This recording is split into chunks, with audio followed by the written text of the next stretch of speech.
See What I See, exclusive on Spotify. Download Anchor untuk bikin podcastmu gratis.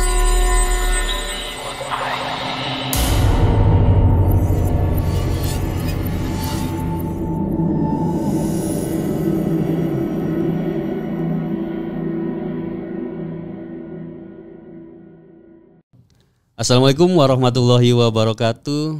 Halo warga Sukawedi, gimana puasanya? Masih lancar kan ya? Harus semangat dong.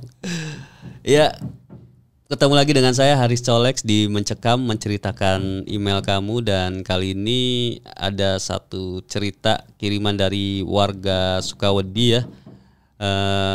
Judulnya Ketika Tengah Malam, tapi bagaimana ceritanya langsung aja. Ini dia Mencekam.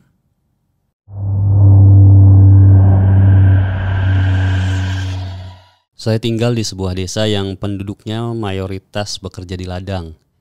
Anak-anak mereka ada yang masih tinggal di desa, sebagian tinggal di kota, dan sebagian kecil lainnya ada yang bekerja sebagai tenaga kerja di luar negeri. Desa kami masih asri, hijau, sejuk. Beberapa rumah belum memiliki listrik dan hanya menggunakan lampu senter. Rumah di sini didominasi rumah panggung besar dan tinggi. Namun beberapa ada yang berupa rumah depok juga ya. Rumah saya berada di dekat sungai, pohon-pohon besar terutama pohon durian masih banyak di desa saya. Bisa dibilang semua masyarakat di sini hidup berkecukupan. Entah itu rizkinya karena bertani, menjadi nelayan ataupun yang anak-anaknya menjadi tenaga kerja di luar negeri. Namun ada salah satu rumah yang bisa dibilang kontras dengan rumah-rumah yang ada di sini. Rumah di atas rawa-rawa kecil, rumah gubuk yang dinding-dindingnya banyak celah dan atapnya terbuat dari daun rumbia. Gubuk kecil itu tak pernah terlihat terang setiap malam ya. Dan ketika kami pulang mengaji, hanya terdengar suara batuk dan suara nafas yang berat dari dalam gubuk tersebut. Area itu memang benar-benar bisa dibilang sepi, senyap. Dan selain di depannya terdapat makam tua panjang, gubuk kecil itu juga tidak memiliki tetangga di kanan dan kirinya. Saya tidak mengetahui siapa nama asli penghuni rumah itu. Namun warga desa setempat kerap memanggilnya dengan sebutan Mbah Gajah. Mungkin alasannya karena beliau memiliki badan yang tinggi, sedikit bungkuk dengan kaki yang sebesar kaki gajah ya. Setiap lebaran ketika anak-anak berusia belasan tahun lepas berkeliling kampung mendapatkan beberapa buah angpau, biasanya rumah yang terakhir kami kunjungi adalah rumah Mbah Gajah ya. Sangat miris memang. Saya yang waktu itu masih kelas 6 SD selalu menangis ketika teman-teman saya mengajak ke gubuk kecil itu. Di dalam benar-benar pemandangannya membuat kami teriris ya. Tungku, kayu sederhana yang ada di sekitarnya terdapat piring gelas plastik yang berserakan. Piring yang tak lagi bersih penuh dengan noda kecoklatan di sekitarnya. Tidak ada kulkas, tidak ada lemari makanan, bahkan rak piring ya. Hanya ada satu buah tong kecil berisi air jernih. Di sebelah dapur ada sebuah ruangan yang mungkin hanya muat untuk tidur satu orang tanpa alas. Hanya beberapa lembar kardus yang ditumpuk dan pakaian yang bertumpuk-tumpuk sepertinya tidak pernah dicuci sama sekali. Kakek sangat senang ketika kami anak-anak kecil mengunjunginya. Ketika gubuk kecil itu penuh dengan riuh ramai anak-anak, kakek akan dengan senang menyodorkan kaleng-kaleng biskuit kongguan ke hadapan kami ya. Tapi kami terkadang tidak sanggup untuk memakan dan meminumnya. Bukan karena kotor atau karena apapun itu ya, tapi lebih karena kehidupan kakek yang membuat kami merasa sangat iba gitu. Tapi tidak bisa melakukan banyak pada saat itu ya. Hanya memberikan angpau-angpau berisi uang-uang kecil kepada kakek. Kakek biasanya akan menolak, memberikan kode dengan tangan tuanya yang keriput sambil menggeleng-geleng gitu. Namun sudah menjadi kebiasaan kami kalau kakek sudah seperti itu, kami akan berlarian sambil meninggalkan angpaunya dan tertawa di jalan. Ya, semua itu masih terkenang dalam benak saya hingga saya setua ini. Sayang beberapa tahun mengunjunginya hanya ketika lebaran saja. Rumah itu menjadi semakin gelap gulita. Kakek yang kerap kami panggil kakek gajah itu meninggal karena memang usianya sudah tua dan sudah sering sakit-sakitan ya. Gubuk kecil itu tidak pernah dirobohkan, dibiarkan begitu saja di atas rawa-rawa. Ketika pulang dari mengaji, biasanya kami kerap mendengar suara batuk-batuk kakek atau suara nafas beratnya. Setelah kakek meninggal, saya tidak tahu kemana barang-barang yang ada di rumah kakek. Ya, walaupun memang bisa dibilang barang-barangnya tidak berharga untuk orang lain, tapi ya hanya sedih saja gitu. Seingat saya ketika para warga membantu mengurus jenazah kakek untuk dimakamkan, gak ada satupun sanak keluarganya yang datang untuk melihat ya. Padahal setahu saya kakek masih memiliki anak-anak di kota. Ini menurut cerita dari warga-warga kampung. Dan kakek dimakamkan di pemakaman di depan gubuk kecil kakek.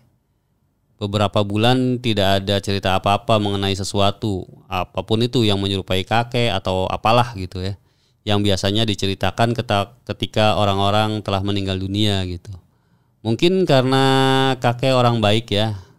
Tapi pada kenyataannya ketika beberapa orang datang dari kota mengaku keluarga kakek dan berniat untuk merobohkan gubuk kecil itu dan mengambil tanahnya untuk dijadikan bangunan rumah, kejadian demi kejadian aneh mulai terdengar. Beberapa cerita saya dengar dari tetangga dan beberapa cerita lainnya saya dengar sendiri dari bapak. Suatu hari ketika kami pulang mengaji, mungkin sekitar jam 8:30 malam, kami yang lewat di depan gubuk kecil kakek melihat 2 buah mobil hitam tiba. Turun beberapa orang dewasa, semuanya berjalan di atas jembatan kayu kecil menuju gubuk kecil kakek. Kami hanya memperhatikan saja, tidak banyak bicara ya. Ketika mereka baru mendorong pintu gubuk kecil kakek dengan tendangan yang sangat keras, tiba-tiba saja pria besar yang berada paling depan melonjak kaget, seperti ketakutan dan melihat sesuatu. Lalu pria-pria lainnya berteriak, "Hantu! Hantu!" Ya seperti itulah kira-kira ya. Padahal berpuluh-puluh hari setelah meninggalnya kakek, kami kerap lewat di depan gubuk kecil itu dan tidak pernah melihat apapun dan mengalami gangguan apapun. Maksudnya. Selama beberapa hari, pria-pria dewasa dengan mobil hitam itu tidak pernah datang lagi. Namun ketika siang hari, para pekerja yang baru pulang dari sungai dan sawah pernah melihat mereka datang dengan membawa orang yang lebih banyak dan juga beberapa peralatan untuk merobohkan gubuk kecil kakek. Padahal bisa dibilang gubuk kecil itu benar-benar sangat sederhana. Kelihatan bangunannya pun tidak begitu kuat. Hanya terdiri dari beberapa kayu penyangga dan papan-papan yang dibuat ala kadarnya. Namun entah ada kekuatan apa gubuk kecil itu seperti menolak untuk dibongkar. Bapak saya kadang ikut untuk mengajak ke makam kakek. Setelahnya kami pasti akan mampir ke makam kakek gajah ya maksudnya. Ternyata nama kakek adalah Muslimin, sebuah nama yang bagus pikir saya. Bapak dan saya memberikan doa-doa baik yang tulus dari dalam hati, berharap kakek lebih tenang dan bahagia di kehidupan yang barunya. Sebuah mobil alat berat datang dari arah jalan berlawanan, mendekati gubuk kecil kakek gajah selepas kami berziarah ke makam. Mobil alat berat mencoba merobohkan gubuk itu. Kami menunggu beberapa menit, hingga beberapa orang yang lewat pun terlihat mengerubungi. Sebenarnya bapak dan saya ingin melarang, namun kami tidak memiliki daya apa-apa ya. Karena katanya yang berusaha untuk menghancurkan gubuk kecil itu memang anggota keluarga kakek. Kami yang orang lain ya nggak bisa melakukan apa-apa, walau sempat sedih dan hatinya teriris-iris tentunya melihat kejadian ini. Bapak memeluk saya ketika air mata saya menetes tanpa sebab. Seorang wanita cantik dengan kulit putih mulus turun dari mobil berwarna merah mengkilat ya. Dengan wajah yang dingin ia menyaksikan gubuk kecil itu dihancurkan sedikit demi sedikit. Namun belum selesai keseluruhannya, si pengemudi mobil alat berat itu tiba-tiba saja melompat keluar dari ruang kemudinya. Ia berteriak lalu tubuhnya terbujur kaku. Sepasang matanya yang melotot seperti sedang kerasukan. Kami semua yang ada di sini sempat melihat dan mendengar wanita cantik itu menghubungi seseorang. Dan gak lama seseorang pria berpakaian serba putih datang ya, membacakan doa-doa untuk pengemudi mobil alat berat itu. Setelah air putih dan yang diberikan diberikan, pengemudi mobil alat berat itu sadar dan terduduk lemas. Tapi ketika si wanita memintanya untuk melanjutkan pekerjaannya, pengemudi itu malah menolak dan langsung pergi, nggak tahu kemana gitu. Beberapa orang yang bekerja dengan pengemudi mobil itu pun ikut pulang sambil membawa kembali mobil alat berat itu. Kini tinggal beberapa orang saja bersama si mbak-mbak wanita cantik ya.